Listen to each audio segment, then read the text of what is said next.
C-A-M-E-L-S. That's right, folks.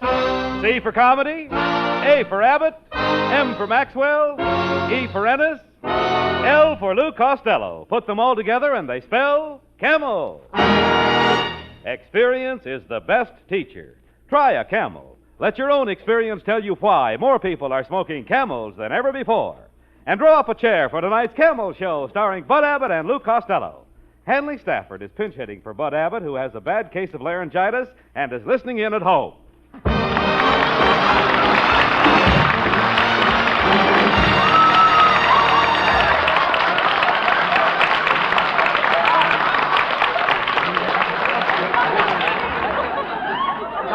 Costello, come over here. What's the matter with you? Oh, Hanley, I feel so unnecessary. Tomorrow is the first day of spring. Yes, and I hope you didn't forget to take that spring tonic I made for you. That sulfur and molasses. Yes, but I'm not going to take any more of that stuff, Hanley. You put too much sulfur in it. Too much sulfur? Yes, this morning when the barber massaged my face, my nose lit up.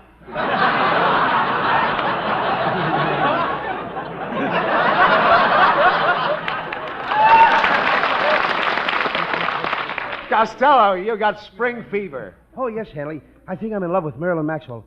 Everywhere I look, I see her face. As I look around this room, even the design on the wallpaper seems to say, Marilyn, Marilyn, Marilyn, Marilyn, Marilyn. What was that? A crack in the wallpaper.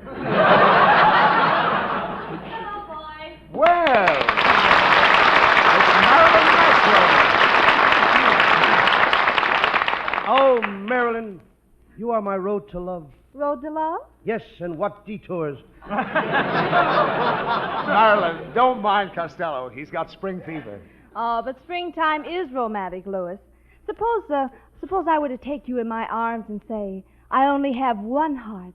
One heart. What would you say? 2 clubs?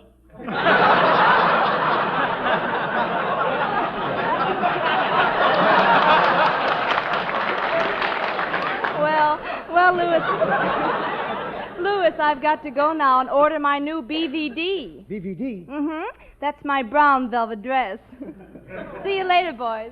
Hey, Haley, remind me to get rid of my IOU. IOU? Yes, that itchy old underwear. Oh, talk sense, Costello.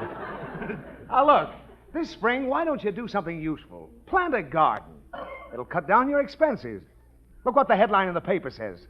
Cost of living skyrockets. Who cares about the cost of skyrockets? Living or dead. But if you want me to, I'll plant a garden, Hanley. I'll raise flowers like my Uncle Artie Stebbins. He once crossed tiger lilies with pussy willows. What did he get? Hep cats. Oh, you dummy. Costello, why don't you raise hyacinths? Have you ever seen a hyacinth in front of the park? Haley, you can't park in front of a hyacinth. I'm talking about flowers. Do you like dahlias? Oh, sure. My uncle comes from there. Where? Dahlias, Texas. Never mind that. Now, look, I'm going to help you plant a spring garden. Now, the first thing you do is sow the seed. I do what? You've got to sow the seed. I didn't even know it was ripped. Now, wait a minute. When I say sow, I don't mean sow, S-E-W. I mean sow, S-O-W. Sow. So what? Sow the seed. You see, you've got to sow the seed before you reap it. You sow first and reap later. What kind of talk is that? I used to reap my seed first, and my mother would sow it later. Costello, when I say reap, I don't mean reap like you rip when you rip. I mean reap like you reap when you sow. Oh, when you say reap like you reap when you rip, you don't mean rip like you rip when you reap. You mean reap like you reap when you sow. Now you got it. Now I've got it. I don't even know what I'm talking about. Look, Costello, I'll explain what sow the seed means. Suppose you are planting tomatoes. Why do I have to wait till tomorrow? Why can't I plant them today? All right. You're planting tomatoes today. When they grow up, what do you do with them? I eat them. Yes, but you can't eat all of them. Why not? They're my tomatoes. I planted them. I'm going to eat them. You can't eat all those tomatoes alone. I don't eat them alone. Ah, that's better. I eat them with salt and pepper. Look, dummy, you got a whole field of tomatoes. You can't possibly eat them all, so you eat what you can, and what you can't eat, you can. Certainly. Then again, Could I have that again? Certainly. Only this time, spread it out. Let me get a good look at it. All right. You have a lot of tomatoes. Now, you eat what you can, and what you can't eat, you can. I can what? You can what you can't. I can what I can't. That's right. Henley, I'm willing to forget the whole thing. Oh, no, you don't. I'm trying to tell you, you don't eat all those tomatoes. You only eat what you can. And what you can't eat, you can. There's only one way to settle the whole thing. How's that? We'll throw away the tomatoes and eat the can. Look, how do you get to know so much about planting gardens? I've listened to experts discuss it on the radio. Don't you ever listen to the radio? Listen to the radio? Yeah. Hanley, I lived in Allen's Alley. I've ridden the range with Red Ryder. I've walked the floor with the Quiz Kids. I handled the Novocaine when young Dr. Malone operated on John's other wife.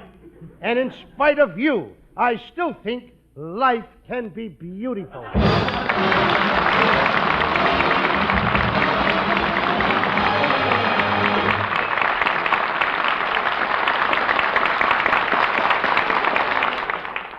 Experience is the best teacher. It happened during the wartime cigarette shortage. What was that? That was Henry.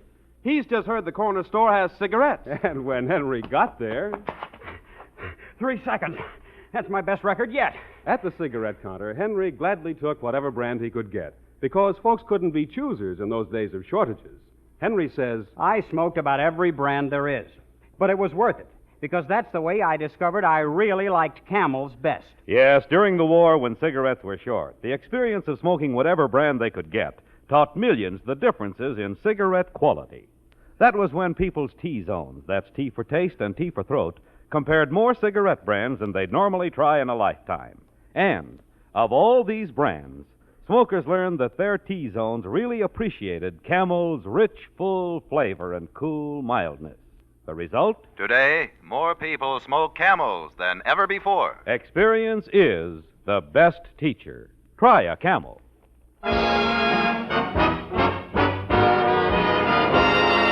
Time now to light up a Camel as Skinny Anna sings, It's the Same Old Dream. I can see a steeple surrounded by people. Oh, how real it all starts to seem. Just as the choir is singing, my alarm starts ringing. It's the same old dream. And then my thoughts inspire a scene by the fire in a cottage close by a stream. I know it all by heart now. We're about to part now. It's the same old dream. If you but knew how many times I pretend that I'm with you, I'm sure your heart would unbend. You'd see me through until my dream had a happy ending. I can picture clearly the things I love dearly. In the center, you reign supreme. We kiss, and I discover I'm a lonesome lover. It's the same old dream.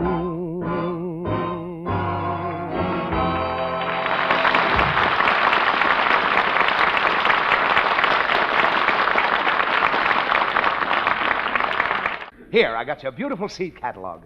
Pick out what you want to plant. Oh, I think I'll plant radishes, onions, carrots, cucumbers, and Brussels sprouts. Oh, you don't even know what Brussels sprouts are. I do, too. A Brussels sprout is a cabbage after the withholding tax has been deducted. Say, Costello, this catalog gives a description of each vegetable. It says the Idaho potato, 3 inches in circumference, thin-skinned, easy to raise. Listen to this description. 5'2", eyes of blue, hard to date. What vegetable is that? A Hollywood tomato. Oh, stop that. I thought you wanted to plant a garden. Oh, I do, Hanley. But my backyard is too small, and I'm just dying to plant some cucumbers. Hey, I've got it, Costello. We'll ask the widow Wetwash to let you plant some of the land she inherited from her husband. You knew her husband died. Brother, did he take the easy way out. Quiet, Costello. Here comes Mrs. Wetwash now. Let me handle this. Oh, good morning, Mr. Stafford. Good morning, Mrs. Wetwash. Well, tomorrow's the first day of spring. It's time to put in a garden. Oh, I wondered what you were doing with that big barrel of peat moss. Oh, pardon me, that's Costello. Go ahead, Costello. Ask her about planting the cucumbers. Mrs. Whitwash, I was wondering if you and I could, maybe get together and... Oh, Mr. Stafford, he's proposing marriage. Oh, well, go on, Costello, speak up. I mean, we'll get together and raise a few little things. But Costello, you understand what a great undertaking that would be for the two of us. Oh, yes, but there's really nothing to it, Mrs. Whitwash. All it takes is a wheelbarrow and a gallon of DDT. Costello, please.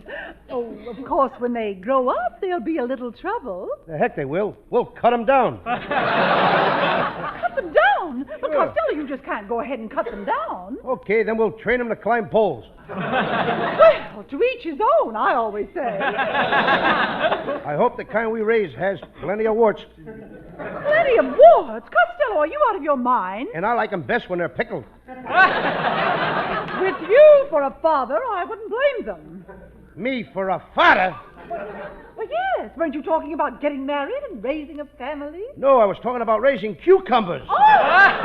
Mrs. Wetwash, let me explain. You see, Costello wants to plant a garden, and he thought you'd allow him to do a little digging on your ground. I'd be glad to give him a plot. 6x4. And after you spade it, Costello, throw yourself in it, and I'll be glad to cover you over.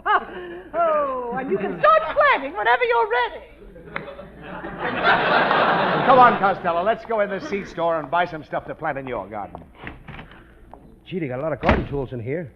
Look at this funny-looking rake. I never saw one with hair on it before. Unhand me, Costello. Well, it's Skinny Ennis. What are you doing in here, Skinny? Well, I came in here to get some suspenders for my geraniums. You put suspenders on geraniums? Why, sure. How else can I keep my plants from falling down? Henry, that Skinny is an awful dope, using suspenders to his plants up. Everybody knows you use a belt. Oh, never mind him. Look, there's a nice plant for your garden. That's laurel. Is it easy to raise? Oh, of course. Laurel is hardy. Well, then I better... What did you say? I said laurel is hardy. When did laurel become hardy? Costello, laurel has always been hardy. Henry, I've seen them in every one of their pictures, and laurel ain't hardy. You idiot. The laurel I'm talking about grows in a big pot. That's not laurel. The guy with a big pot is hardy. Oh, forget about it. Come on, let's buy your seeds. Well, if it isn't Mr. Stafford and Mr. Costello. You fought little Mon, you. Imagine booming into you. If we'd have known we were going to boom into you, we would have jumped out of the way. Well, what are you doing here? Oh, I stopped by to get some fluors. Fluors? Oh, sure, Henry. You know what fluors are. That's like lulux, hooly hooks, and sweet pews. I've got to get something. I have to get something that will kill the caterpillars and ants that are eating my plants. Oh, this kid has got ants in her plants. Well, I must be dashing off. As we say in French, la pâte n'est pas saoule and la kiss cassée to you. And a hot pot of pasta vazul and a kiss of you, too.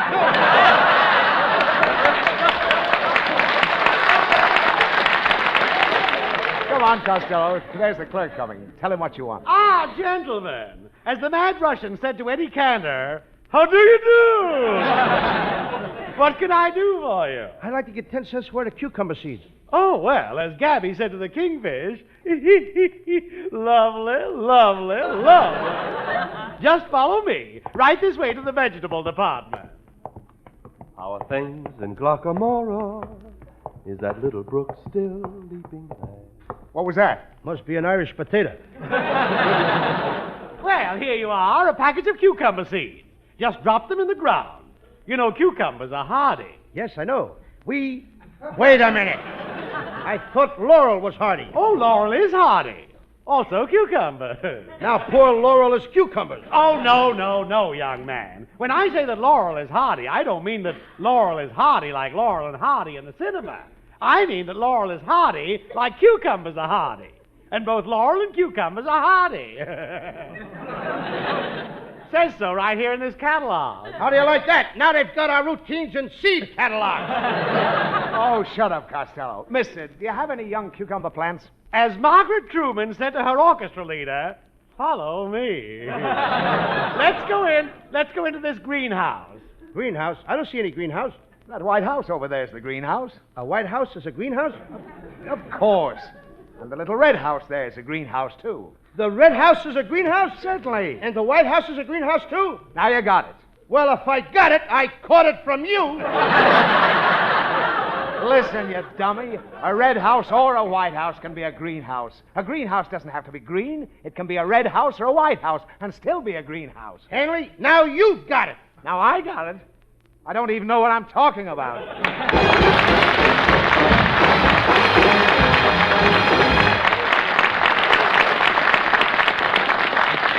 Camel presents lovely Marilyn Maxwell from Metro-Goldwyn-Mayer, producers of It Happened in Brooklyn. And here's Marilyn to sing for Camel fans everywhere. How come you do me like you do?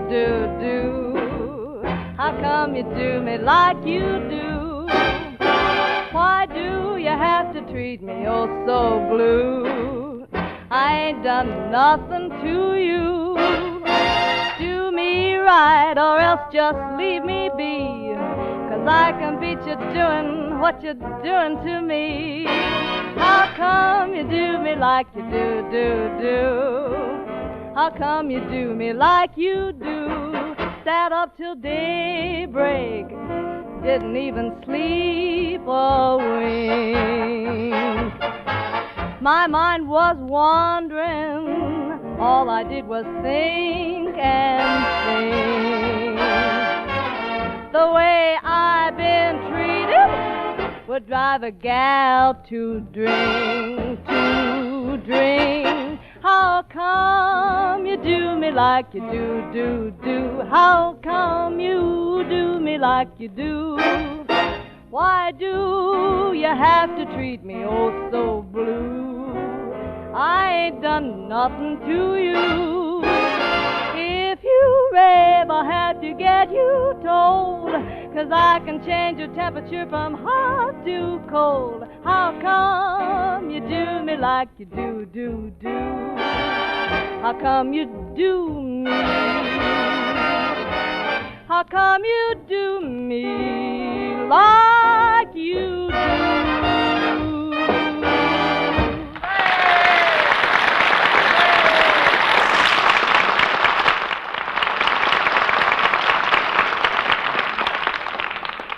Smokers, see if this isn't true. Try a Camel on your T-zone. That's T for taste and T for throat. See if your taste doesn't wake up to new pleasure as it is introduced to the rich, full flavor of Camel's superbly blended choice tobaccos. See if your throat doesn't welcome Camel's cool mildness. See if Camels don't suit your T-zone to a T. You know, a nationwide survey of cigarette preferences among doctors was recently made. 3 leading independent research organizations asked 113,597 doctors this question. What cigarette do you smoke, doctor? The brand named most was Camel. According to a recent nationwide survey, more doctors smoke Camels than any other cigarette. Well, Costello, Mrs. Wetwash sure has a lot of land here. Just look. Mrs. Wetwash's land is spread out as far as the eye can see. And so is Mrs. Wetwash. Shame on you, Costello. Shame on Costello. Making an insulting remark about a lovely lady who was kind enough to let you use her land to plant your garden. How could you do such a thing? What have you got to say for yourself? Oh, I'm a bad boy. I'll say you're a bad boy. And what's more, I bet you don't know the first thing about farming. Henley, I come from a long line of men who spent the best years of their lives on farms. Oh, farmers. No, traveling salesmen. Come on, Costello. Let's get this planning over with. Henley, You have no appreciation of the wonders of nature. I get out in the boiling sun, dig my fingers into the soil, plant the seed, cover it with rich topsoil, water it, watch it grow. Then one day I wake up and there it is. And it's all mine. All mine. What? Weeds. Loads of weeds. Well, make up your mind. What are you going to plant? Well, this hole I'm going to plant an olive tree, and then I'll leave the next hole empty. Then I'm going to plant another olive tree and leave the next hole empty. Then I'll plant another olive tree. All right, Costello, what's the idea of leaving empty holes between those olive trees? I've got to have some place to throw the pits. Oh, you dope. Why don't you plant vegetables? Okay, I will. I'm going to plant tomato seeds and grow lemons. Wait a minute. When does a tomato turn out to be a lemon? As soon as you marry her. Attention, everyone. That last joke was 100 years old today. Happy birthday to you. Happy birthday to you. All right, cut it out, Happy Costello. birthday, dear Cut it out, Costello. I won't use you again. Listen, why don't you plant some fruit trees? Okay, Henry. I'll plant some orange trees. I'll put the seeds in right now. Now for some more orange seeds. What was that? A navel orange. Come on, finish your digging so we can plant the rest of these seeds. Okay, Henry. Wait a minute. Look what I found. Huh? Bones. Look at all these bones. It must be a part of a skeleton. Come on, Henry. Let's get out of here. They're ghosts. Wait a minute. A skeleton is not a ghost. Oh, yes, it is. A skeleton is a ghost that's waiting for a sheet to come back from the laundry. Come on, Henry. Look at this metal tag. I just dug it up. Read what it says. Herman Wetwash. Uh-oh. Costello, this looks suspicious. Do you suppose Mrs. Wetwash murdered her husband? Why would Mrs. Wetwash murder her husband? Well, he had a lot of money. No, there must be another reason. Yes, he had a lot of money. That's the reason.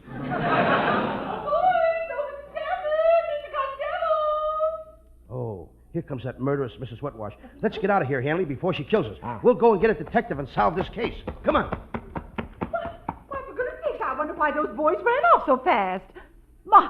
Why, look what they've done to my garden. Herman! Yes? Herman, those naughty men dug up all the bones you buried. Those rats. Oh. Now you'll have to bury them all over again. Why, Herman, where's your dog tag? I don't know. You naughty dog. That's the third tag you've lost this month. What have you got to say for yourself? I'm a bad dog.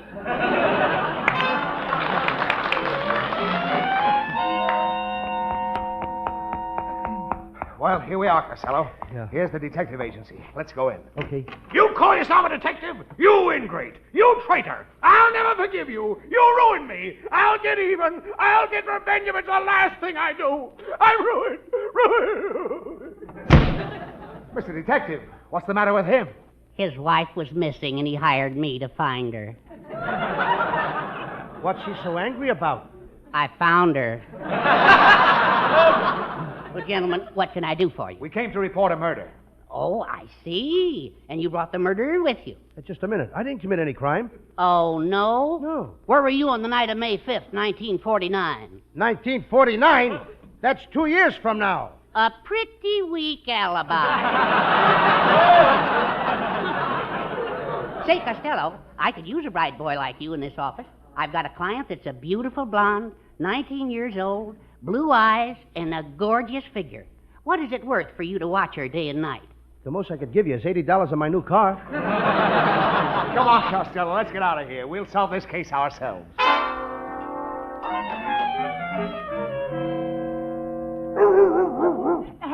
Herman, get in the house with those bones. Here come Stafford and Costello. I'll take care of them for digging up your bones. If you don't, I will. Now, don't accuse her outright, Costello. Murder's a serious charge. Be subtle. Well, Whitwash, I want to talk to you. And I want to talk to you, digging in my yard and leaving poor Herman's bones scattered around. Well, you certainly disturbed the appearance of the garden. That's nothing to the way you disturbed the appearance of poor Herman. Mrs. Wetwash, why did you bury Herman's bones in your garden? Why, I didn't bury Herman's bones. Herman carried them there and buried them himself. That I would like to have seen. Mrs. Wetwash, may I ask you a question? Certainly. How did poor Herman spend his last few hours? Chasing cats. You see, Hanley, even on his deathbed, he tried to get away from her. Deathbed? What are you talking about? How did your husband Herman die? Oh, my husband Herman. He was lost at sea. Well, it must have been a pretty high tide because his bones washed up in your backyard. Oh, those bones. Do you deny that these bones belong to Herman Wetwash? Certainly not. But you see, there are two Herman Wetwashes. Herman Wetwash the dog and Herman Wetwash my husband.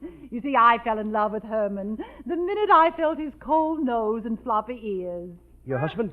No, the dog. You see, I married Herman 20 years ago in San Francisco. The dog? No, my husband. But, Mrs. Wetwash, how do you explain the bones Costello dug up? Oh, Herman, be quiet, be quiet. Now, Costello, when you found Herman Wetwash's bones, you didn't find the bones of Herman Wetwash. The bones you found were Herman Wetwash's bones, but they were not the bones of Herman Wetwash. Oh, now I've got it. Now he's got it. He don't even know what he's talking about. Get me out of here, Haley. Our routines are going to the dogs.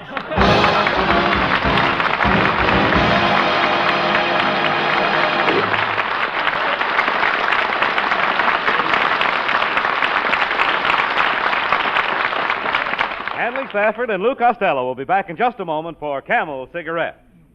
During the war, the makers of Camel cigarettes sent a total of more than 150 million free Camels to our fighting men overseas. Now free Camels are sent to servicemen's hospitals instead. This week, the Camels go to Veterans Hospital, Phoenix, Arizona, U.S. Army Walter Reed General Hospital, Washington, D.C., U.S. Naval Hospital, Key West, Florida, U.S. Marine Hospital, Fort Worth, Texas, and Veterans Hospital, Jackson, Mississippi. Camel broadcasts go out to the United States 3 times a week, are rebroadcast to practically every area in the world where our men are still stationed, and to our good neighbors in Central and South America. And now back to Hanley Stafford and Lou Costello. Well, Costello, next Thursday is Marilyn Maxwell's birthday. Yes, Hanley. And if I had some money, I'd buy her a beautiful present. All right, next week I'll help you invest your money in the stock market. You know, my father has a seat on the curb. Yes, I know. I see him sitting there every day with his feet dangling in the gutter. Oh, Costello, you're impossible. Good night, folks. Good night, everybody. Good night.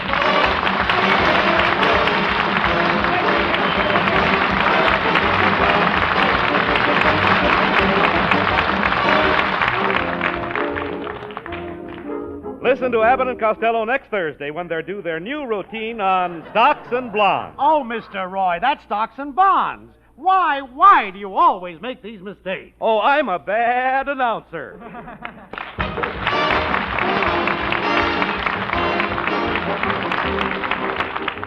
Mr. Pipe Smoker, is your pipe just a pipe, or is it packed with pipe appeal? A pipe has pipe appeal when it's packed with Prince Albert. Say happy pipe smokers everywhere. Yes, with Prince Albert you get rich, full flavor and cool mildness, too. Prince Albert is specially treated to ensure against tongue bite. Crimp cut to burn slow and even. Try Prince Albert. More pipe smoke PA than any other tobacco. Saturday night, hear Prince Albert's Grand Ole Opry on NBC. Hear American folk songs as only Red Foley sings them. Laugh with the Duke of Paducah and Minnie Pearl. Remember, that's Saturday night on NBC for Grand Ole Opry.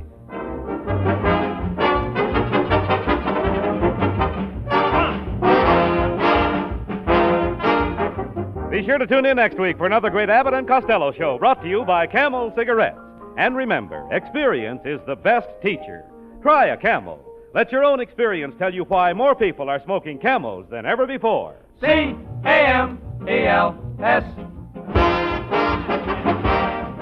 The American Red Cross is important in peace as it is in war. Disasters of fire, flood, and accident know no season or time. When they occur, the Red Cross takes care of the victims. That is why the American Red Cross needs $60 million from contributions this year. That is why you are asked to give as generously as ever this year, because your contribution is needed as much as ever. Abbott and Costello will soon be seen in the new Universal International picture, Buck Privates Come Home. Thanks to Hanley Stafford for a fine job of pinch hitting for Bud Abbott, who will be back with us next Thursday night. This is Michael Roy in Hollywood wishing you all a pleasant good night for Camel. Stay tuned now for the Eddie Cantor Show. NBC, the National Broadcasting Company.